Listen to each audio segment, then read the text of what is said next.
another video from Zangri's Yard Style Cooking. So in today's video, I'll be showing you guys how to prepare brown stew mutton. Okay, but before we get into that, don't forget to like, share, subscribe, and also hit that notification bell. Okay, all right, let's get into the video. So here I have 2 pounds of mutton. As you already know, I've already washed my mutton with lime and vinegar. Remove all the slime and fat, anything that we don't need to be a part of our meat. Okay, so I'm going to go ahead now and start by seasoning my meat. Once again, I'll list all the ingredients down below with the measurements, so don't need to worry. All right, so first I'm going with my all-time favorite, ginger, garlic, and pimento. And as I always say, you can use whichever seasoning of your choice. Okay, some season all. So I'm adding about a teaspoon of that. Also, I'm going in with some all-purpose seasoning. Also going in with my lawry seasoned salt, about a teaspoon as well. Not a lot. I'll be using some of my oxtail and stew seasoning, since as it's brown stew, so that should be good, as well as some onion powder.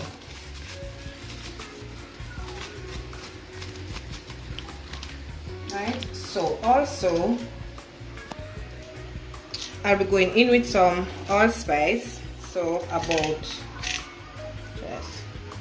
9. You could use Primento berries as well. Some of my green seasoning,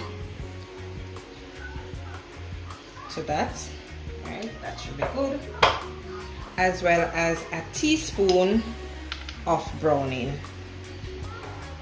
I don't want to add too much, so I'm just going to go ahead now and just rub this up together, just to ensure we get the season in all of the meat.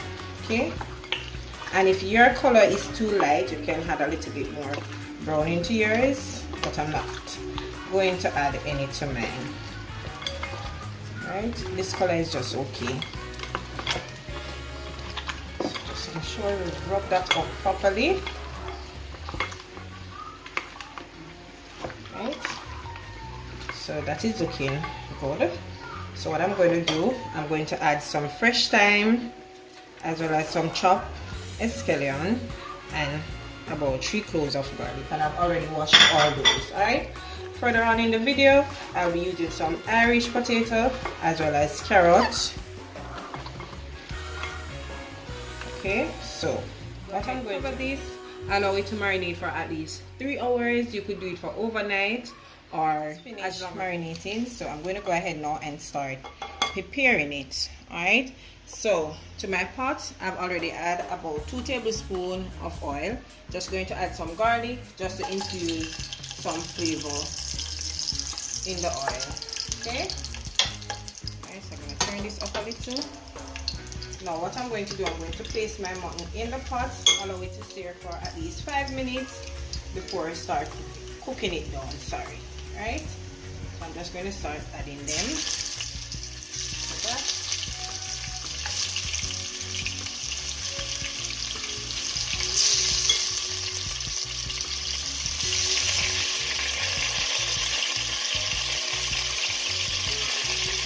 This is how my meat is looking. So what I'm going to do now, I'm going to go ahead and cover it, give it about 5 minutes just to allow it to get some color before adding any form of liquid to it. Okay, so once that is done, then I'll show it to you guys.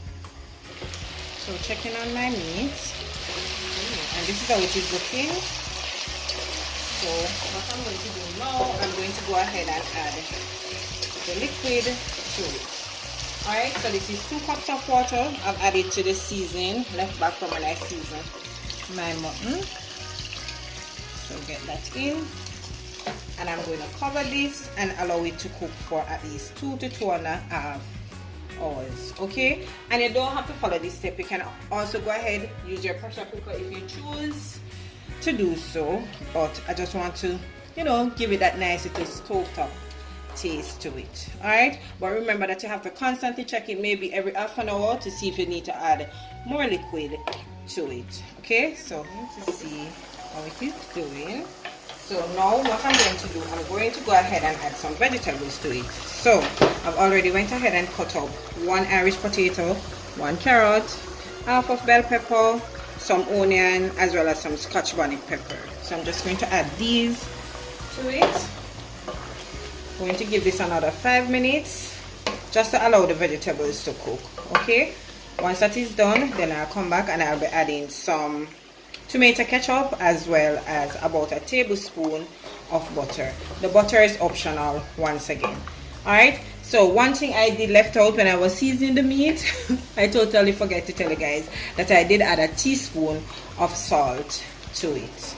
Alright, so let this finish up. Then once that is done, we'll add our tomato ketchup and our butter. At this point now, I'm going to add my ketchup. So this is 1 tablespoon of butter. Butter let everything taste better. As I said, the butter is optional, okay? So you don't have to add the butter. So I will be adding some tomato ketchup, about 2 tablespoons of that. I'm going to just mix this together. And then basically, that's it. We're going to give this another 2 to 5 minutes. Just to allow the gravy to thicken some more. Sorry. Once that is done, then our brown stew mutton is all done. Just make it taste so good. I know that most people are familiar with curry goat or curry mutton, so a lot of persons don't really do brown stew mutton, but yes, brown stew mutton is a thing and it tastes delicious, just like curry mutton. Okay. Alright, my brown stew mutton is finished, and just look at that. Trust me, it tastes so good. The smell is just amazing. Alright, and the gravy is just thicken just right. I didn't add anything to thicken my gravy, just the tomato ketchup, and it turned out great. Alright, so I'm going to plate this up and show it to you.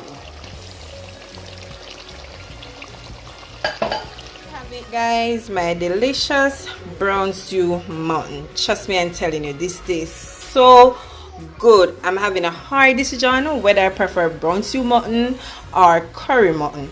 Well, I can't choose. I love them both. And today I'm serving it with some rice and peas, fried red plantain, some potato salad, mashed potato salad, as well as some lettuce.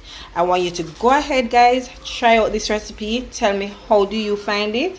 Okay, and let me know in the comment section. All right, so once again, I hope today's video was a success and you did enjoy it. So I just want you to like, remember to share this video, comment, and hit that subscribe button on your way out. Okay, so until I come your way again with something delicious from my kitchen to yours, take care and enjoy.